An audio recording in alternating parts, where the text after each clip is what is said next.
What's up, everybody? I'm blessed and free. Welcome back to another episode of DOC TV. So you already know what it is. I got Jason back on for part two. If you guys haven't seen part one to this interview, I'm going to go ahead and link it in the description so y'all can check it out. Before we get started, though, don't forget to hit that like button, subscribe to the channel if you haven't, and drop a comment after this video. But anyways, let's jump into this episode. So Jason, the last interview we did, you were at the reception center and there was a correctional officer like giving you shit. You want to elaborate on that a little bit? Yeah, what it was is that he thought myself and there was quite a few of us that got stuck there, unfortunately, like in the summer of '99 in transit. Like we were all been down and we're waiting to go to either work release or another institution, good behavior transfer type shit. And, he was, anybody that been through any reception center knows there's always going to be that one that shit eater that's going to be, oh, I'm going to write you a CC and this and that. And they think it's going to take so much away from you. Well, he was basically messing with some new cocks and I was laughing at him for it. And he said, what, you're not a new cock? I go, no, I got a card. Go looking for yourself. Because he asked me what I was there for. I said, well, go look at my card. They said, oh, I bet you're here for robbing old ladies. That's me. You got me fucked up and shoot me a fake bitch. And he's like, oh, cuff up. And I don't really I'm not a racist dude or anything like that, but anybody that's been up the road kind of knows that there's a little bit of race card in play. Like, he took me into the laundry room thinking these black dudes were going to fuck me up, let alone they were my dogs from Bavard. So, like, they got up all in my face, pussy ass cracker this, and like, we're winking and trying to keep a straight face because they were my boys. You know what I'm saying? Yeah. And then when he left the room, they're like, hey, you want to pour it? Like, it's funny because we basically acted it out, and I was like, oh, like making sounds like I was getting fucked up, and they were like shaking the shelves and shit. But we were just back there smoking cigarettes, bullshit. That's crazy. But from that, though, I earned his respect because he told me he came back and said, man, go back in the bay. It's like, man, I respect you, man, because you won't, you'll stand up for this, that, and the other. And it worked out to my favor while I was still there because somebody that did snitch on me, he told me who it was that snitched on me and gave me my shit back after they took it at the end of the shift because they weren't allowing tobacco products in H-Storm at the time. That's a whole nother story in itself, man. This kid from St. Pete that I had some issues with because I'm not really big on bullies. I mean, anybody been up the road, they've all seen that one, like you'll see a white trash trailer park, white boys at any institution. You'll see at least one. Yeah. This kid was like 4'11", 5'1", bunch of dumb pick and poke tattoos, and like I mean, it's just you get no points for this. You know what I'm saying? Right. And they tried to jump him, and I stepped in and stopped it. And in turn, I guess now later on, like he decided he wanted to snitch on me, thinking he's gonna get even with me, and me not find out. Well, I was snatching him off the bunk and locked myself in the room with him and reminded him about, you got a problem. We could have done this a long time ago. You got to go fucking snitching and shit. But, that's kind of, I mean, anybody that's been to H-Storm, I mean, I'm sure now it's probably worse than even then, but I mean, they had us locked down pretty much like 22 hours a day. And for some of us that have been down coming from a compound, we weren't having it, man. We're just miserable. It's ridiculous fucking, you get a little crack window and it's fucking like a sauna, 110 degrees in there. All right. So what work release did you end up going to? I went to Orlando. Actually, okay. I put in for Daytona, Cocoa, and Kissimmee, and I went to Orlando, and then I was there only for about a week before Hurricane Floyd was coming, and then they evacuated us and sent us all up to Marion for the hurricane. All right, so you went up to Mayo CI? Yeah, I heard that's sweet. Their confinement's the nicest confinement I've ever seen. Yeah, because they stuck all of us YOs in confinement. We couldn't be on the compound. Oh, okay. I got you. So how long did you have to do back there? I think altogether we were there about a week, 5 days, 6 days.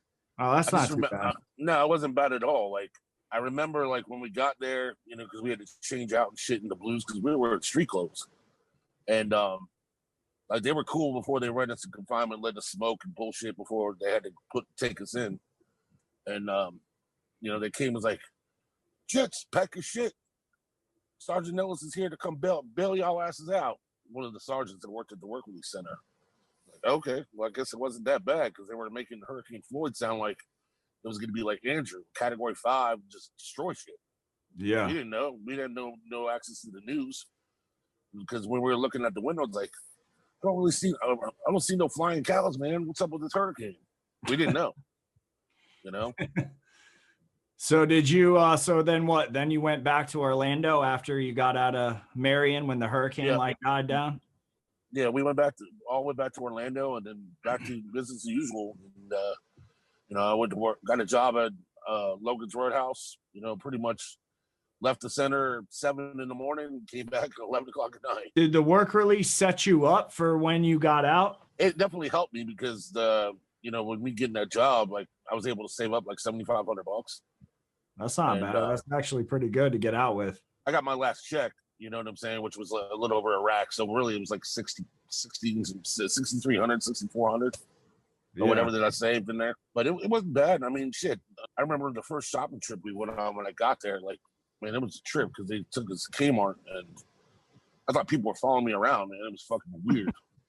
Yeah, getting adjusted to the free world, huh? Little bit, you know. And then what's crazy about it is we'd eat our chow at the Probation Restitution Center, which was in the middle of the hill, and then they had a female work release center at the bottom. So we had to deal with a lot of probationers that would be kind of like, because if you're a permanent party, you worked in the kitchen, you had to work in the Probation Restitution Center. So there was a male work release on top of the hill and a woman's work release on the bottom? Correct. With a co-ed Probation Restitution Center in the middle. And some babies getting made in the middle. Yeah. Yeah, I bet. Knocking the brakes off them at the bottom of that hill.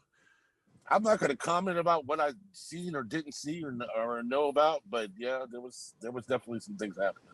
Yeah, man, you can plead the fifth on this channel, but we already know.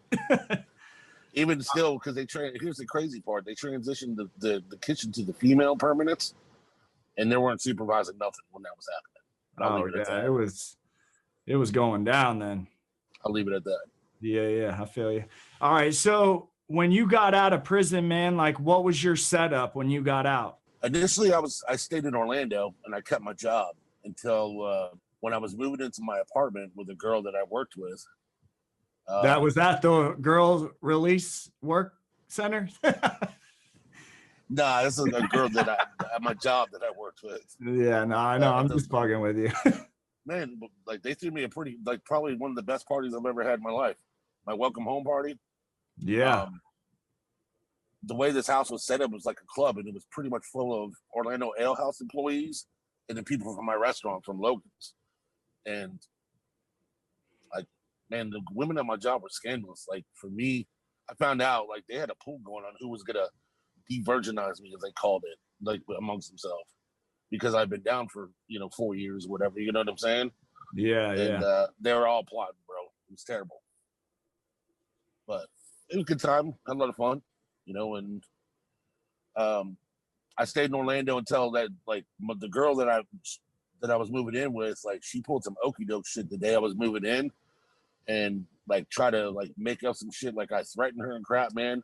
Basically, she just used me for my money to get in her spot with the deposits and shit, and then try to play the other card because I wasn't able to be on the lease because I was a convicted felon. Damn, but they knew I was dirty. there.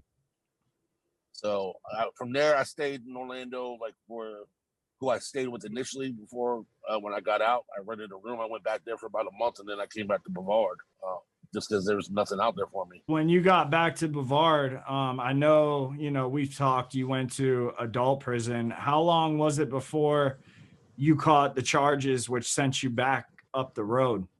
I was out 6 months before I went back up the road. And what happened with that situation? I was out of county without permission. It was a technical violation. Damn, that's what sent you back up? Yeah. That's crazy, man. That's so crazy. Out of county without permission, and they sentenced me. I mean, they gave me an illegal sentence. They sentenced me to 6 years. They didn't factor in the time I already did. And also, when you're under a true split sentence and YO, you can't exceed 6 years, whether on supervision or probation or incarceration, period. And this 6-year bid put me over. Like, really what they should have done was reinstate my probation and let me finish the last couple months of paper that I had. You know what I'm saying? How long did you have to do up the road, though, when they sent you back? I was in the county for like 6 months dealing with it. And then I went up the road. I was there probably 3 months before I got back in front of the judge. I wasn't even supposed to leave. And then they packed me up and rolled me out. I was like, what the fuck? I'm not supposed to leave. I still got this going on. They packed me out, and then my lawyer had to put an order of transfer in, and they came and picked me up from Mayo. That's where I went. Which I thought Mayo was sweet, man. Like when I got there, because it's an open compound, no controlled movement. I mean, after being there my first week, like people that were just tired of being there to get shipped, they kind of had like a little mini riot where they were like just swinging on people so they get bagged and shipped because they wanted to leave. Well, so what year was that you went to Mayo? 2001. Okay, because I've actually heard that Mayo is now like a CM camp, and it got pretty off the chain. I mean, for anybody that doesn't know, Mayo stands for Max All Yours Out, because there was a point where, I don't know if it's still like that, but that camp actually got, pretty off the chain for a minute. So, but you only were there for 3 months, so you really didn't you were just in and out kind of thing.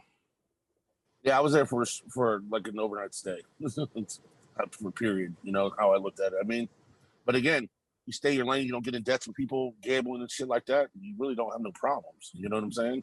So then what? You got out of Mayo, they terminated your probation after that? Yeah, well, actually they reinstated it. I had to do like another few months when I got out, and then I was done with it. Then I was out for 4 years, kind of running a little wild, and I took a charge from my sister of possession of cocaine, less than 28 grams, and I went back for 2 years. Where did you go when you did that time? New River. How was that camp? Well, I mean, by far, I probably met the worst property officer I've ever met in my life, in any institution I've ever been to or even heard of. The way she was, if you didn't have a receipt for it, she took it, even if your name's on it. But so what? When you got there, you're talking about when they go through your shit? Yeah. From county? County, or even if you're coming from another institution, if you ain't got a property receipt for it, she's taking it. Damn, savage bitch, huh? Straight up. Yeah. Straight up. So when you got adjusted in New River, how was that camp compared to like when you were at JIT camp? Was there a big difference for you, or was it pretty much the same deal? It was pretty laid back. I mean, I never had to bump when I was there. You know what I'm saying? Which kind of surprised me, because there was a couple dudes that were trying to make some moves in there, and I thought I was gonna have to, address a couple things or whatever, and it didn't come to fruition, man. Honestly, it was more the staff, man. They were kind of shady, and because they got the good old boy system up there in Stark. You know what I'm saying? With 4 institutions, FSPs across the street, unions across the street. I mean, shit. Like they put me on an outside squad, and I was on the Union CI squad, so we used to clear the fields and shit behind Union and shit over there. And they brought the CO from Union CI that's never worked with guys that, I guess short time or whatever going out the gate, because Union's all 55 and older, pretty much lifers. And this motherfucker lied, man. Took me to jail, saying a straight line. Said I took my weed whacker off and threw it at him and told him to go fuck himself, which I never did. I've actually seen that happen, man. And that shit used to drive me crazy. Like I was at Gulf Forestry Camp, and this kid had 3 months to go, young kid, and he just didn't like the officer that ran the outside grounds, and he just straight lied on him, made the whole shit up. The kid lost his game time, did an extra 3 months. So I know exactly what you're talking about when you talk about officers like that. I used to hate that shit, man. And he's scary, but then his cousin ran a crew where we always constantly interact. And his cousin, when he makes him look good, he would bring sodas in and look out for his guys. And then he would hook us up.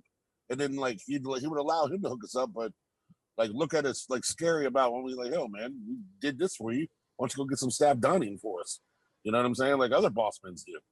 Yeah. And he took me to jail on that, cost me my transfer. And because I had already put in to go to work with these, I was just waiting for bed space. I was ready to go. When you were there, and you said you're working outside the gate, right? Correct.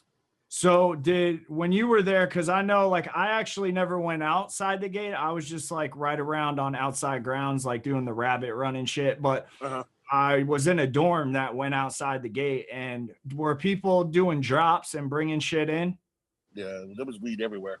Yeah. Back then, you know, it was before the K2 era, man. The Chicos, man, had the weed game on lock. Yeah, they usually do, man. Chico's usually got it all on lock, honestly. I don't know. I mean, yeah, that's the only thing that I saw coming in at that time. You know, I mean, the only time I ever seen anything different was at Bavard which I didn't say nothing about, but I talked about it in the comments of the episode 1 that we did. Yeah. Where there was 2 guys that broke into an evidence locker in the Florida Highway Patrol building where they worked at. They stole like a brick of coke, bro, and brought it back on the compound. Bitches were ODing and shit. Bitches are tweaking out in prison. Yeah.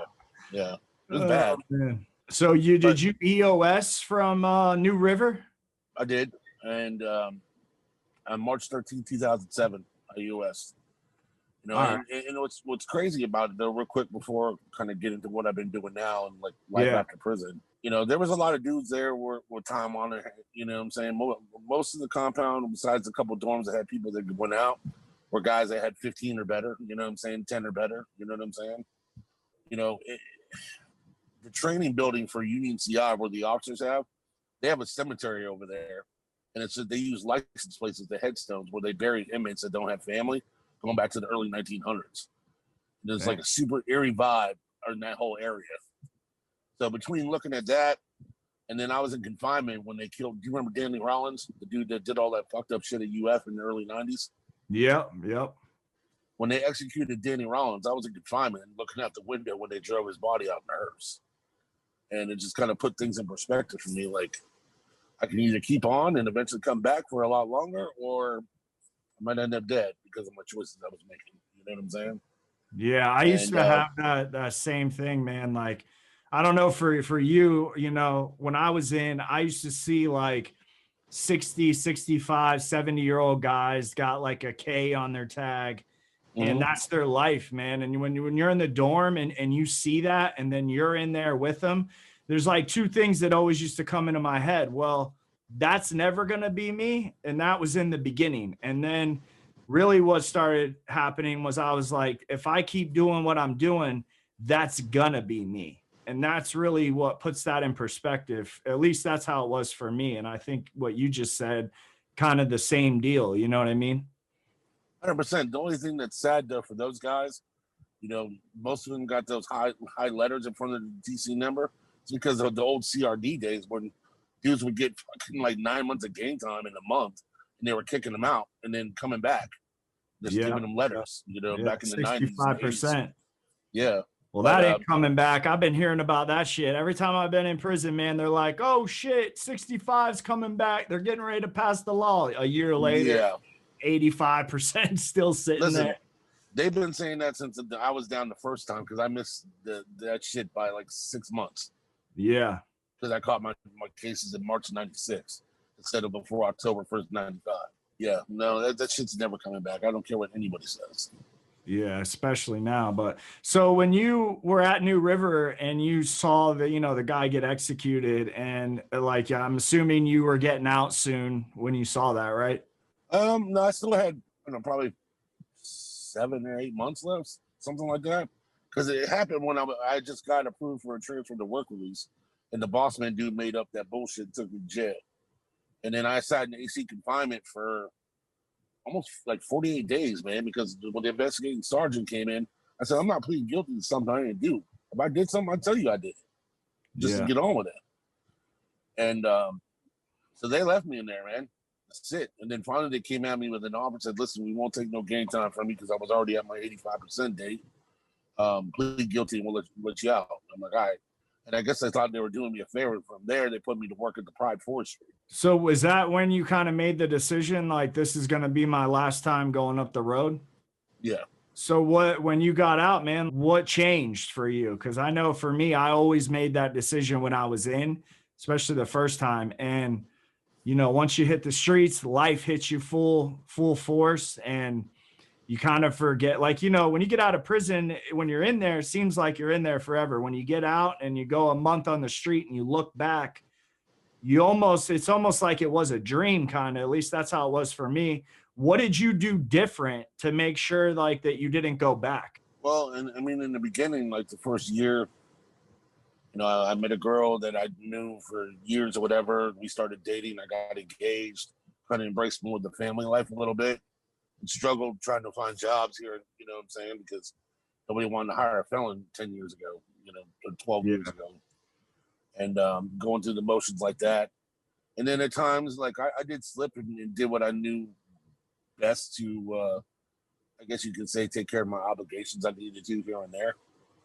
But eventually, it just was enough. I decided, like, when I went through, I had got a driving on suspended habitual. I got pulled over going to meet my mom and my son, and I knew that was something I needed to take care of because it went back to I hadn't had a license in 7 or 8 years between being locked up and other things. You know what I'm saying? Yeah. And when they offered me like 17 months for driving on suspended, I was like, no, because of my prior history. I'm like, no. It's time to. It just kind of, I guess you could say, made me waking up to realize, like, even something I gotta, like, anybody in my position or your shoes as well. If they don't realize it already, they need to realize now we live by a different set of rules, because normal rules don't apply. Rules that apply to us don't apply to a civilian that's never been in trouble. Like, things are different for us. Like, I'm sure your prior history, if you got arrested for something, even if it's a petty felony, you're going to score out prison time just like I am. Oh Because yeah. the choices I made back in the day. You know what I'm saying? It could be the simple, like I said, the driving automatically scored out the prison time. But I busted my ass and I paid off all my shit to get my license back. The state attorney recognized that shit. They actually dropped it down to driving on no valid DL misdemeanors, so they didn't have to send me back to prison and cut me loose. You know what I mean? And it just from there it kind of dug into it. Like I got involved in. I had aspirations to fight, and I got involved and started training in mixed martial arts 6 days a week, eating clean, embracing the martial arts lifestyle, and then being there really kind of helped strengthen my mind. Like I've always had a strong mindset, but it changed me, and it's a progression. And when I got hurt, then where I injured my knee, where I couldn't pursue it, and then I started helping guys that I trained with, and the rest is kind of history, to where it is now. But it started out helping a couple guys because I wanted to understand the game I was getting into. I mean, I knew sales, I knew grind, how to grind and hustle and shit like that. And I represented 2 athletes for a year, traveling all through the Southeast. And before I knew it, I mean, at one point I had my roster as big as 50 guys fighting all over the world. I mean, if you look up Relentless Sports Management and Marketing, you'll see guys that fought in Russia, fought in China, fought all over the U.S., national, regional markets, and other places in the world, South America, Middle East. There's not a continent I haven't sent somebody to go compete at. You know what I'm saying? Damn, that's cool, bro. So what do you have like a website where people can find you? I do. I mean, it's kind of like a half-ass website because my web developer that's kind of a slacker about, so I have a splash page up. So I'm under construction, but I mean, I'm on Instagram and Facebook and all that other shit. I mean, if you Google Relentless Sports Management and Marketing, Google Relentless Sports Management and Marketing, Jason Ellis, there's all kind of shit will pop up. Yeah, and what I can, if you want, I can link your Instagram in the description of this. If people, who knows, man, someone may watch this and want to get into the fighting thing, and I mean, you would obviously be a good person to talk to about that. So, well, even if they want to learn marketing and things like that, because listen, like, I don't know what you do for a living. I've never asked you, as far as what you do for work and all that stuff. But I know for me, I got tired of employers dictating my future. When I get hired for a job, do the drug test, pass because I don't do drugs or any of that shit, and then they rescind the offer because of my criminal past. And my criminal past, for the most part, I mean, my last charged felony was in 2004 or in 2021. Before that, 96. Come on, man. yeah, that shit needs to change, bro. I've had the same shit happen to me. And to answer your question, I'm a personal trainer privately. I used to work in the gyms and I ran into the same shit that you're talking about. you know, people look you up and then they find out you have a record. And when you don't be a yes man and do what they want, they turn around and say, oh, we just found out you have a felony from 2004. We got to let you go. So I was like, fuck you. I'm going to go train people privately. And I do some other stuff too. You know what I'm saying? It ain't just Right. that. But so I know exactly what you mean. And I'm all with you on that shit needs to change. When you're done with your prison sentence, you should be completed of everything and you start 100%. fresh. 100%. Unfortunately, Yeah. Unfortunately what they don't tell you is it's a life sentence because it follows you for the rest of your life. Yeah. And that's kind of what made me choose the path to, you know, and do this, because I mean, I didn't even know how to set up a fucking email account when I got out of prison. If it wasn't for my brother doing it in MySpace, I don't think I ever would have learned how to use a computer back then. Yeah.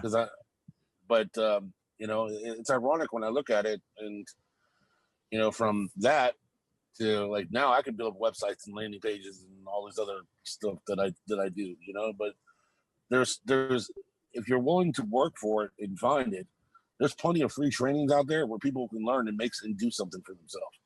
It's just a matter of them realizing have the initiative that they want it, and then have the initiative to go get it, man. And that's kind of where I'm at with it, you know. I mean, you know, when the pandemic happened, shit kind of shut down for me. There was no sports. It's cool. I adapted, and now I work with like 6 restaurants in my community on a monthly basis that consulted for their marketing to keep it on, because they didn't have a digital presence. And because of the things that I did during the pandemic, they were able to stay open. They didn't have to shut down, and they're thriving right now. You know what I'm saying?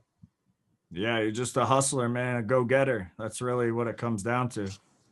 Yeah, I mean, persistence beats resistance. Definitely, that definitely plays a part. But if I could do it, some fucking schmuck that fucking, you know, no college education, but you know, school of the hard knocks, and then other training programs from, you know, sales coaches and people that are respected in their industries that I've done, you know, and there's so many webinars out there, man, that they give away free. Just remember one thing: you get some value from it, but they're going to pitch you their product at the end of the damn fucking hour-long seminar. You know, yeah. You don't always have to buy it, but go through the webinar and learn what you can. Just keep plugging it away. Yeah.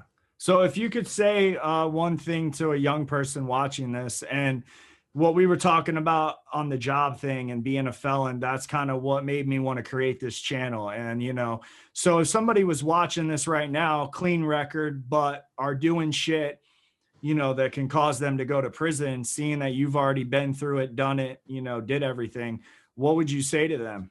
I just simply ask them one question: are you man enough to do the time that follows along with it, man? Because if you're not, then stop doing it.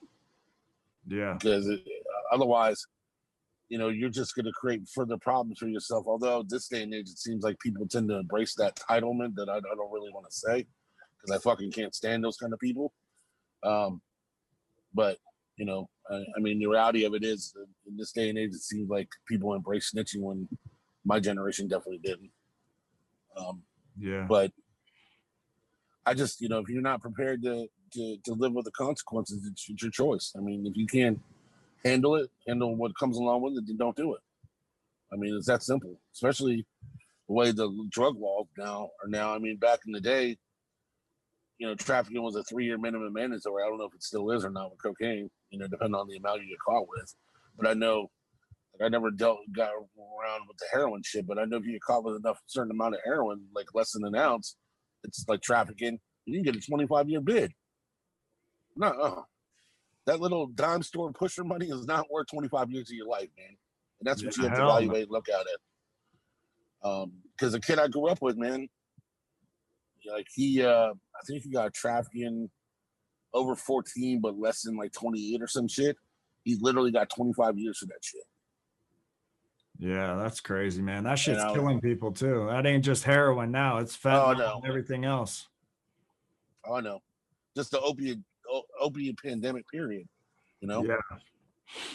Well, listen, man, I just wanted to thank you for coming on the channel again. You know, I think you're a perfect candidate to bring on the channel. Obviously, you went to prison, you changed your life around, you're doing positive things now, and that's good to show people out there, that it can be done. And so did you want to give a shout out to anything else for social media, or, anything you else wanted to say? First I would say thank you for having me on, and if you want to find me on social media, any of the Relentless Sports Management look accounts will go directly to me. They're like, my Instagram is Jason_Ellis_RSM. At any time, guys, like, if you have doubts, you're just coming home and you're struggling and need somebody to listen to you that would understand you, find me. I'm like, I have no problem talking to you and see if I can help you figure out a solution to your problems. You know what I'm saying? Or guide you to the right. Because at the end of the day, unless you've been through it, I think we both can agree, civilian people won't understand us. You know what I'm saying? They don't understand. They don't know because they weren't there. And I think that more of us need to help some of the guys coming out. Some of them don't want to help. Some of them are willing to embrace the help. And I think more of us should step up and help see the ones that want to learn or point them in the direction of things and talk to them so that way they can break the cycle for themselves as well, like you and I have done. I agree with that 100%, man. So, but yeah, man. So thanks for coming back on the channel. I'm going to link part 1 of this interview in the description, so that way you guys can go back and watch that if you want. So this story all makes sense to you. But if you've enjoyed this episode, don't forget to hit that thumbs up and subscribe to the channel if you haven't. And with that, it's DOC TV, and we're out.